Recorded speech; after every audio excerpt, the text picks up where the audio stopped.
গল্পের নাম ভৌতিক দ্বীপ। পুরনো গ্রামের এক প্রান্তে দাঁড়িয়ে থাকা একটি জরাজীর্ণ বাড়ি।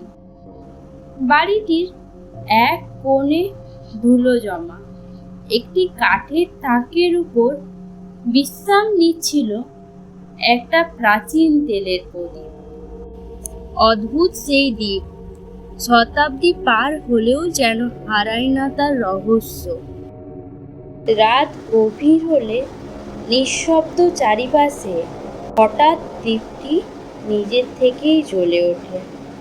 গ্রামের লোকেরা বলতো দ্বীপটি নিজের ইচ্ছেই জ্বলে ওঠে, যেন কারো উপস্থিতি জানিয়ে দেয়। একদিন রাহুল নামের এক যুবক শহরের কোলাহল ছেড়ে এক শান্তির খোঁজে এসে উঠেছে এই পুরনো বাড়িতে। অবশেষে একটু শান্তি এই পুরনো জায়গায়, কিন্তু কেমন যেন টান আছে। রাত গভীর হলো, রাহুলের চোখ মিলল হঠাৎ আলোয়। দেখলো সেই প্রদীপ নিজের থেকেই জ্বলছে। কি, আমি তো তেল ভরিনি, কে জ্বালালো? দ্বীপের আলোর মাঝে রাহুল শুনতে পেল এক ফিসফিস শব্দ, একটা কণ্ঠ যেন বহু দূর থেকে ভেসে আসছে। হালকা কৌতূহলে রাহুল দ্বীপটির কাছে গেল। হঠাৎ ঠান্ডা বাতাস বইতে শুরু করলো, আর এক ফিসফিস করে বলল, আমার স্মৃতিতে হারিয়ে যাওয়া দিনের কাহিনী। রাহুল চুপচাপ শুনতে থাকলো, যেন সেই দ্বীপে লুকিয়ে আছে বহু পুরনো দিনের কথা, ভালোবাসা, বেদনা ও হারিয়ে যাওয়া সময়ের স্মৃতি।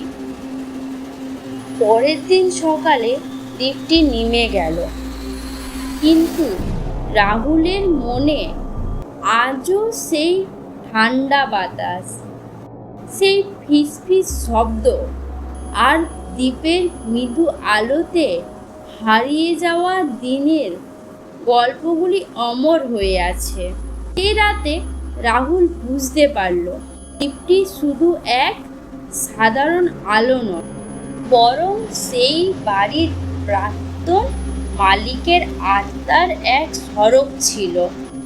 দ্বীপের আলো তাকে সেই অতীতের দিনগুলো শোনাচ্ছিল, যেগুলো কখনো কেউ ভুলবে না।